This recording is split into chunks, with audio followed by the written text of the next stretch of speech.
araw na ito, pamagandahan po natin, made to last forever. Made to last forever. Sa Tagalog, ang ibig sabihin, ginawa upang magtagal o tumagal magpakailanman. Amen? Ginawa upang magtagal o tumagal magpakailanman. Made to last forever. Ang ating pong teksto, dito po tayo sa Ecclesiastes, Kabanatang 3, talatang 11 hanggang 12. Kindly. Ecclesiastes Kapitulo 3, versikulo 11 at 12. Ginawa niya ang bawat bagay na maganda sa panahon ng iyon. Inilagay rin niya ang sanlibutan sa kanyang puso, na ano ba't hindi matanos ng tao ang gawa ng ginawa ng Diyos mula sa pasimula hanggang sa wakas. Nalalaman ko na walang maigi sa kanila kaysa magalak at gumawa ng mabuti habang sila'y nabubuhay. Amen. Everybody say, praise the Lord. Isa munang malakas na palakpak at malakas na praise the Lord para sa ating pinakamamahal na Panginoong Jesucristo. Amen? Sabi ng ating nabasa, mga minamahal, ginawa ng ating pinakamamahal na Panginoong Jesucristo ang lahat ng bagay. Ginawa niya itong maganda. Amen? Subalit, sabi ng ating nabasa, sa lahat ng ginawa ng Diyos, hindi ito natalastas ng tao. Amen? Hindi natalastas ng tao. Ano ba ang bagay na ginawa ng Diyos na hindi natalastas ng tao? Sabi ng ating nabasa, mga minamahal, ang dapat, ang tao ay magalak sa magaganda o lahat ng magandang bagay na ginawa ng ating pinakamahal na Jesucristo. Siya'y magagalak at dapat siya'y gumawa ng mabuti habang siya ay nabubuhay. Amen? Yun ang isang bagay na hindi natalastas ng tao sa maraming bagay na ginawa ng mabuti ng ating malapay noon sa daigdig na ito. Kaya nga sabi ng ating nabasa, ginawa ng Diyos ang lahat ng bagay na mabuti. Pero, pagdating sa kalagayan ng tao, mga minamahal, yung mabuti, binaligtad ng tao. Amen? Ang tao ay ginawa ayon sa wangis at anyo ng ating pinakamamahal na Panginoong Jesucristo. Kung ang lahat ng bagay na ginawa ng Diyos ay ginawa niyang mabuti, mga minamahal, kung sisimulan natin sa halaman, perpekto. Amen? Dahil ang halaman, mga minamahal, tumutubo ang kanyang dahon, siya ay namumulaklak, at pagkatapos siya ay magbubunga. Amen? Gayon din naman ang mga hayop, mga minamahal. Sa kanilang kapanahunan, sila ay dumarami, mga minamahal. Amen? Higit sana sa tao, mga minamahal, na dapat, mga minamahal, kung ang halaman, kung ang hayop at lahat ng bagay ay naging maganda at halos sabihin natin almost perfect. Sabihin na natin perfecto 100%, ginawa ng ating mga Panginoon, lalo na sana ang tao. Amen? Subalit yung magandang bagay na ginawa ng Diyos para sa tao, mga minamahal, yan ang hindi na pag-unawa ng tao, na dapat ang tao sa pagkakaanyo ng Diyos sa Kanya, dapat siyang magalak. Sabi ng ating nabasa, habang siya'y nabubuhay, gagawa siya ng mabuti. Palakpakan natin ang ating mahal na Panginoon. Amen? Pero ano ang ginawa ng tao, mga minamahal? Hindi po siya nagalak sa ginawa ng Diyos na para sa Kanya. Kaya ang tao naging baligtad. Instead na siya'y gumawa ng mabuti habang nabubuhay, ang tao naman gumagawa ng masama habang siya'y nabubuhay. Amen? Meron siyang hindi nagpag-unawa, mga minamahal. Hindi napag-unawa ng tao ang dalawang bagay na magaganap. Ano po yun, mga minamahal? Yung tinatawag na kalagayan ng mga mapalad at yung kalagayan ng mga isinumpa. Dito na ngayon papasok yung ating titulo na pinamagatan nating Made to Last Forever. Ating basahin, Mateo 25:34, talon tayo sa 41. Kindly. Mateo Kapitulo 25, versikulo 34, talon sa 41. Kung magkagayon sasabihin ng hari sa nanga sa kanyang kanan, magsikparito kayo, mga pinagpala ng aking ama, manahin ninyo ang kaharian na nakahanda sa inyo, buhat ng itatag ang sanlibutan.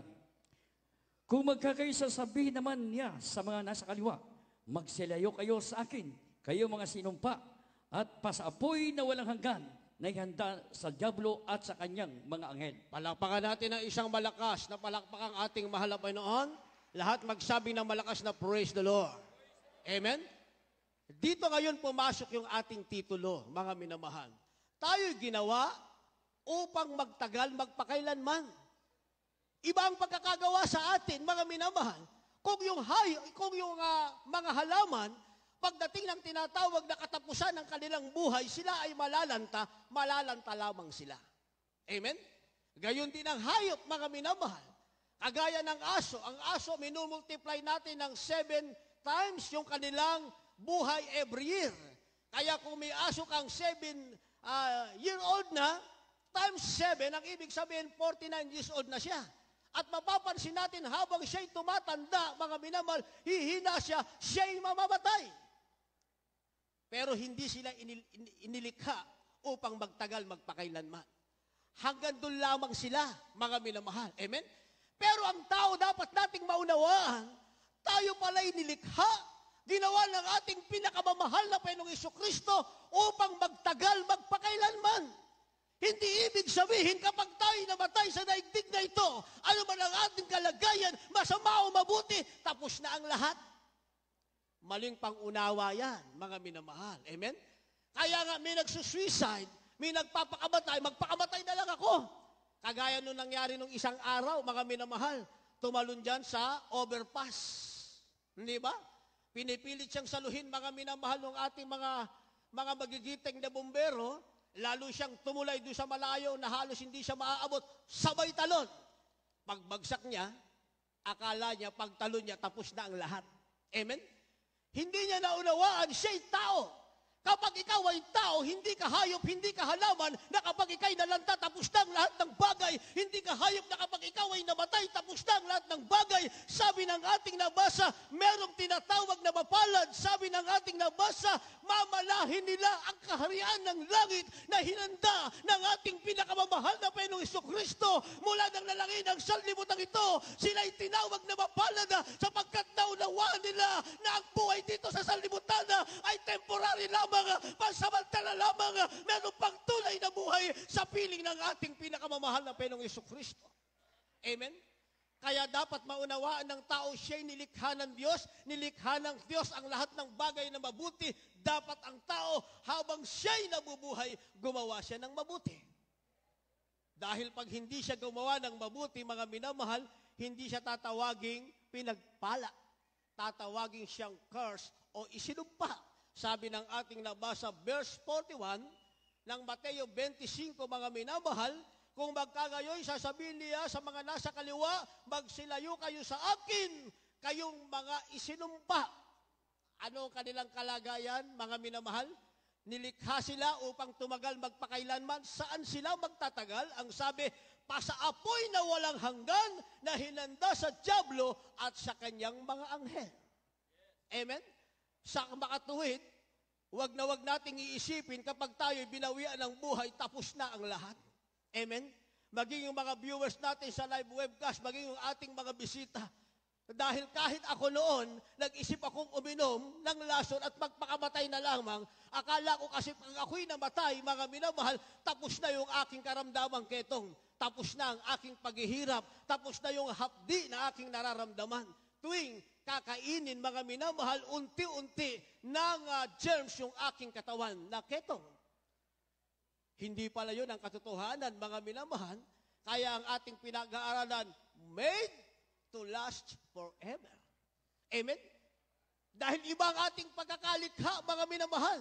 Merong langit, nilikha ka, dyan ka magpakailanman. Meron namang tinatawag na lugar ng pagdurusa. Kapag hindi natin nalaman ang katotohanan, nilikha ka para ka dyan magpakailan pa man. Palakpakan natin ang ating pinakamamahal na Panginoong Hesus. Kaya si Apostol Pablo, mga minamahal, dahil gusto niya na yung pagkakalikha sa kanya ay hindi masayang, mga minamahal, sinabi niya, ang bagay na dito sa lupa na sana'y kanyang kapakinabangan. Inangkin na lamang niyang kalugihan. Makamtal lang niya ang ating pinakamamahal na Panginoong Jesucristo. Ating basahin, kindly read at the same time, Philippians chapter 3 verse 7 and 2 Corinthians chapter 5 verse 1 and verse 2. Kindly. Filipos Kapitulo 3, versikulo 7. Gayunman ang mga bagay na sa akin ay pakinabang, ay inari kong kalugihan alang-alang kay Kristo. Dito po sa ikalawang Korinto, Kapitulo 5, 1 at 2. Sabagat nalalaman namin na kung masira ang aming bahay na tabernakulong ukol sa lupa, ay mayroon kaming isang gusaling mula sa Diyos, bahay na hindi gawa ng mga kamay, walang hanggan sa kalangitan, sapagkat tunay sa ganito kami ay nagsisihibig na nangananasang mabihisang kami ng aming tahanang mula sa langit. Isang malakas na palakpak sa ating pinakamamahal na Panginoon. Lahat magsabi ng malakas na praise the Lord. Amen? Why si Apostol Pablo, mga minamahal? Dahil alam niya kung lalagay siya sa mabuti, lalagay siya sa masama, mga minamahal, dito sa daigdig, hindi katapusan yon. Dahil tayo nilikha upang magtagal, magpakailanman. Kaya sinabi niya sa kanyang sarili, mga minamahal, yung bagay na pakinabang sa kanya sa daigdig na ito, inari na lamang niyang kalugihan. Ano ang ibig sabihin? Ano nga naman ang silbi ng kasayahan mo sa daigdig na ito kung pagkatapos nito ay maunawaan mo, pansamantalang napapala ang buhay. At ang tunay mong buhay ay tinatawag na buhay pagkatapos ng kamatayan. Amen? Dahil ang tunay na buhay ay tinatawag na life after death. Amen? Ang buhay pagkatapos ng kamatayan, yon ang tunay na buhay. At tayo nilikha upang magtagal para dyan sa tunay na buhay. Kaya sabi ni Apostol Pablo, anong pakinabang ng bagay sa sanlibutan? Amen? Mabuti pang ariin ko na lamang kalugihan ang bagay na sa sanlibutan. Alang-alang kay Kristo. Kaya nilagyan natin ito ng supporting verse, mga minamahal, ikalawang Korinto, kabanatang 5, ang talata ay, simulan natin sa 2, sapagkat tunay sa ganito kami ay nagsisibik. Ano ang kanyang ninasa? Ang sabi, ninanasang mabisisang kami ng aming tahanang mula sa langit. Lahat magsabi ng praise the Lord. Amen? Yung palang ibig niyang sabihin, inari niyang kalugihan ang mga bagay sa sanlibutan, hindi niya ninasa ang bagay na nasa sanlibutan. Ang ninasa ni Apostol Pablo ay mabihisan sila ng tabernakulong na uukol sa langit. Amen? Ibig sabihin, isang bagong pagkatao. Kaya sa verse 1, sapagkat nalalaman namin kung masira ang aming bahay tabernakulong ukol sa lupa, itong ating katawang lupa. Amen? Ayaw at sa gusto natin, masisira ito. Babalik at babalik tayo sa ating pinanggalingan, sa alabok na kung saan tayo nanggaling. Amen? Ayaw at sa gusto natin, tatanda tayo, mga minamahal, lilipas ang panahon, ayaw mo't sa gusto, kakalug ang tuhod mo, mararamdaman mo ang rayuma mo, hihina ang iyong muscle, ang iyong katawan ay hihina. Amen? Pero, sa mga Kristiyano, mga minamahal, hindi magaganap yon. Bakit? Dahil sabi ni Apostol Pablo, mga minamahal, meron kaming isang gusaling mula sa Diyos, bahay na hindi gawa ng kamay, walang hanggan sa kalangitan. Amen? Dito sa lupa ang sanlibutan, pahina ng pahina ang kanilang katawan. Amen? At dadating sila sa tinatawag na kamatayan. Pero ang tanong, saan sila magtatagal pagkatapos ng kamatayan? Amen? Gayong sa mga tunay palang Kristiyano, mga minamahal, meron silang tinatawag na katiyakan ng sabi, ang walang hanggan sa kalangitan, hindi gawa ng kamay ng tao, sabi ng ating nabasa, ito'y tahanang mula sa langit. Palakpakan natin ng isang malakas na palakpak ang ating pinakamamahal na Panginoong Jesucristo. Amen? Ang tahanang mula sa langit, maliwag na hindi gawa ng kamay. Amen? Kung tayo'y ginawa ng ating pinakamamahal na Panginoong Jesucristo, ang tahanang nasa langit, mismo ang ating pinakamamahal na Jesucristo ang nakatira dyan. Sino ang ating pinakamamahal na Jesucristo? Ang ating napakabait na Ama sa langit. Sino tayo? Anak ng ating Diyos. Kaya kung ang ating Diyos ay taga-langit, taga saan tayo? Taga-langit rin. Tinatawag na mga pinagpalang anak ng Diyos. Amen? Kaya ang tanong, mga minamahal, ano ba ang dapat nating hanapin o nasain, mga minamahal? Amen? Dahil ngayon, alam natin tayo nilikha magpakailanman. Hindi natin pwedeng dayain ang ating sarili, mga minamahal. Nilikha tayo magpakailanman. Maaring ang ilan sa atin na hindi pang rapture. Pag nakita ng ating mahal na Panginoon, tayo mawawala sa kanyang kamay, mga minamahal.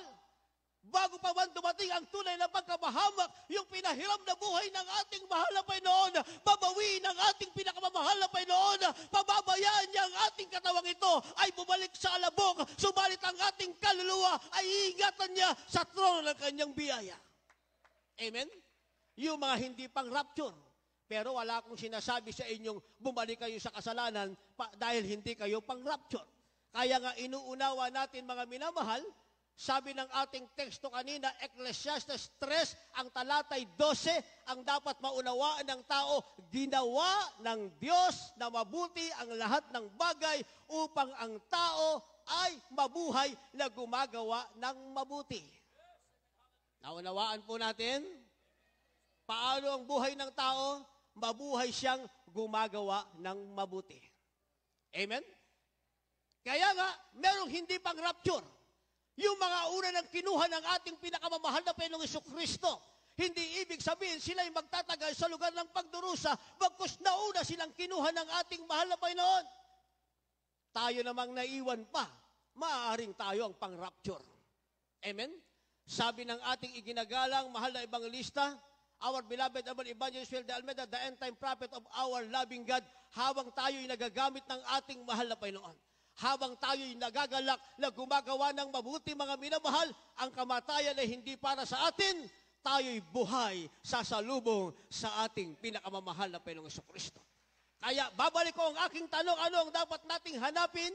Ano ang dapat nating nasain? Sabi ng banal na kasulatan, Hebreo, Kabanatang 13, talatang 14, hanapin ang bayang darating.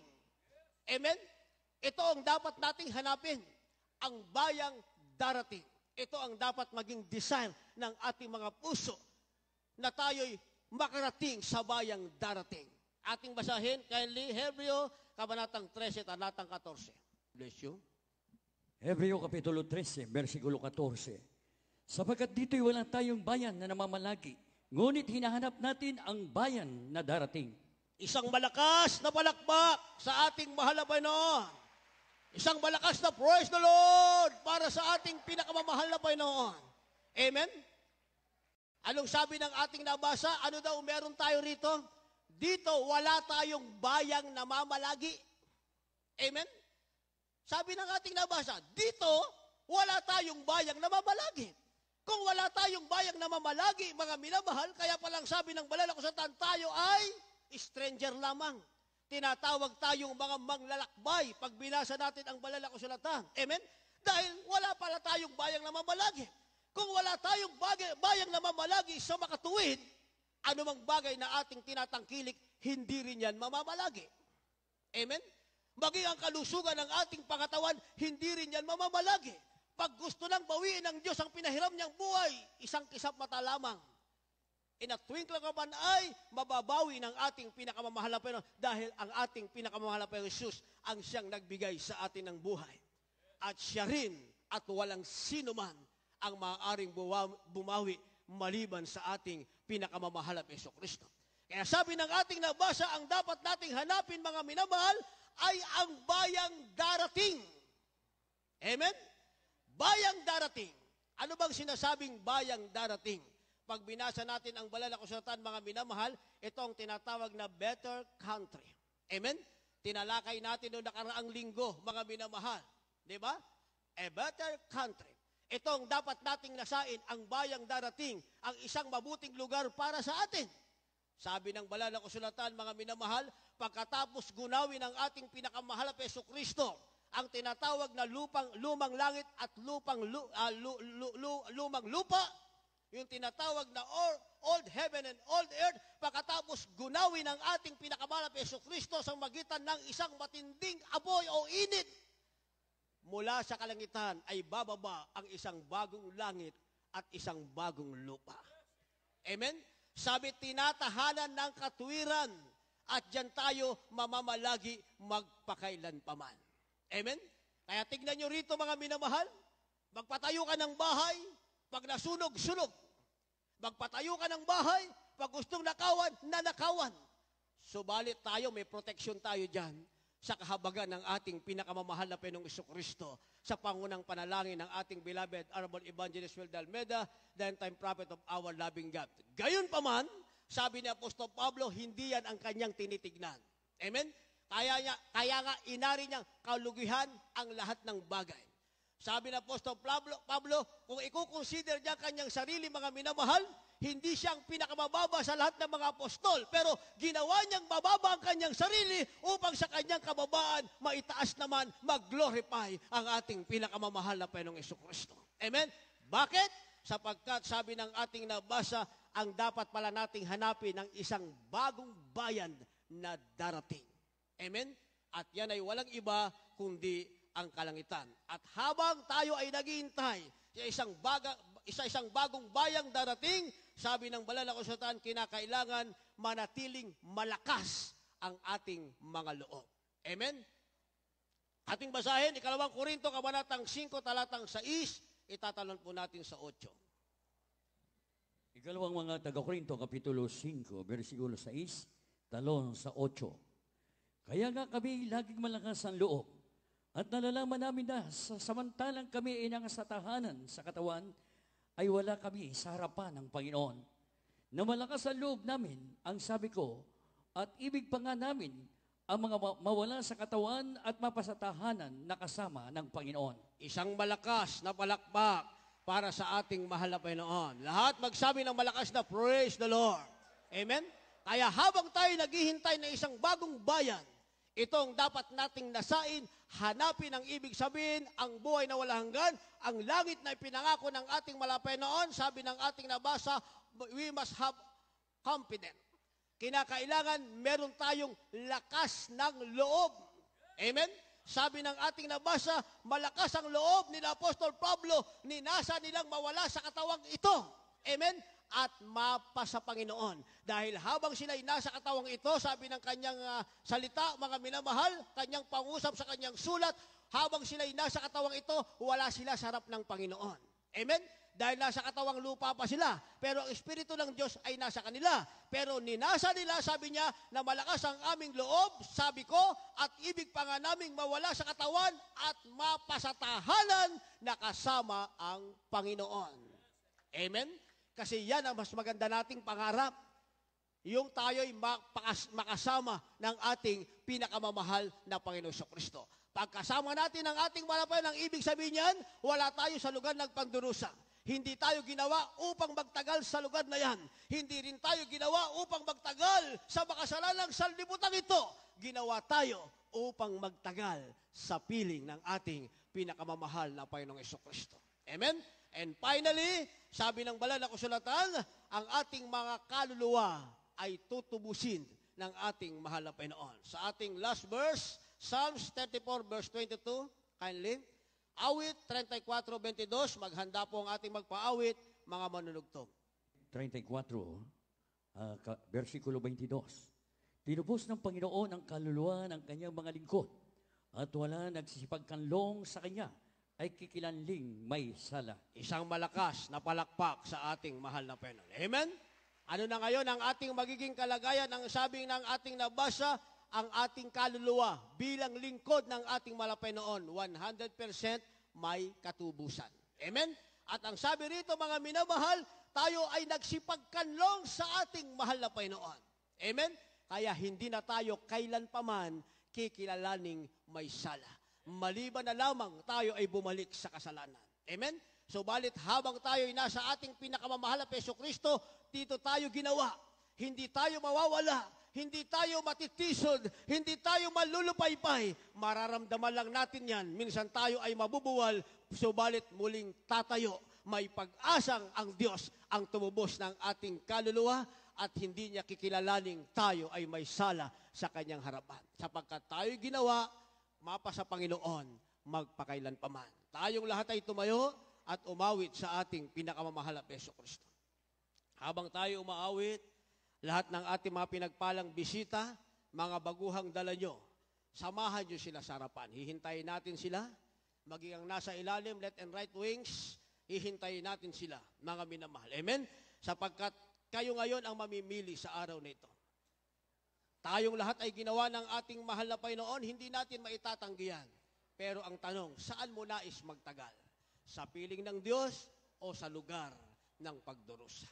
Sabi ng awiting ito, Di na magtatagal ang mundong ito at ito'y lilipas, lulubog, tulad ng paglubog ng araw sa kanlungan.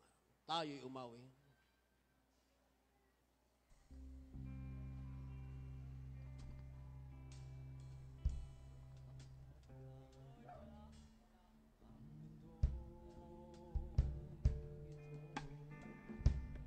Ay lilipas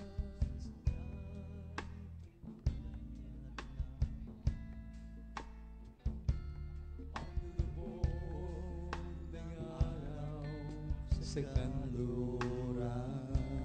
Di na kailangan pang lumayo sa piling niya. Di na kailangan pa lumayo sa piling niya,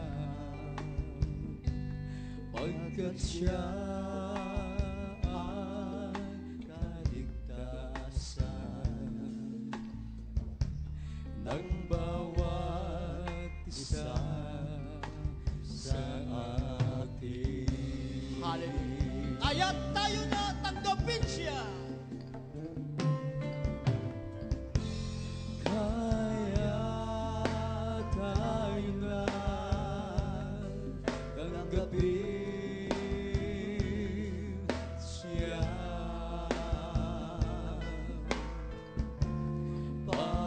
pagkat si Jesus Ay pag-ibig ay pag-ibig at kaligtasan. at kaligtasan. Hallelujah. Laging sa Kanya Dumalangin dumalangin at lumapit.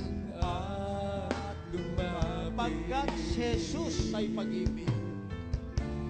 Pagkat si Jesus ay pag-ibig. Ang tanong, handa ka na ba kapatid?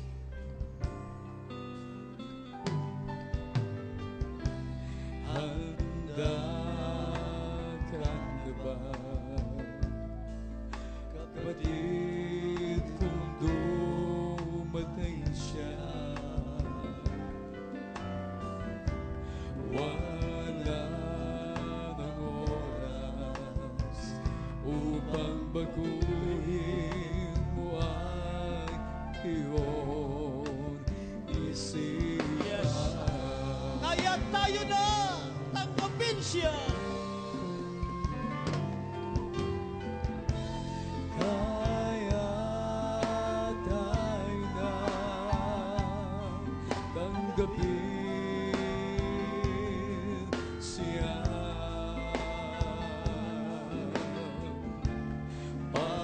pagkat si Jesus Ay pag-ibig ay pag-ibig at kaligtasan. at kaligtasan. Hallelujah. Laging sa Kanya Dumalangin at lumapit. Hallelujah.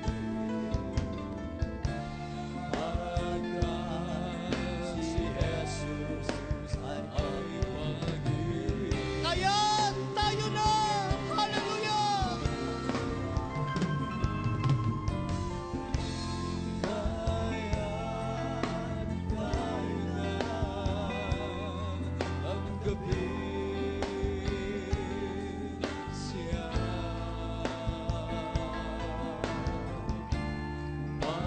pagkat si Jesus Ay pag-ibig ay pag-ibig at kaligtasan. at kaligtasan.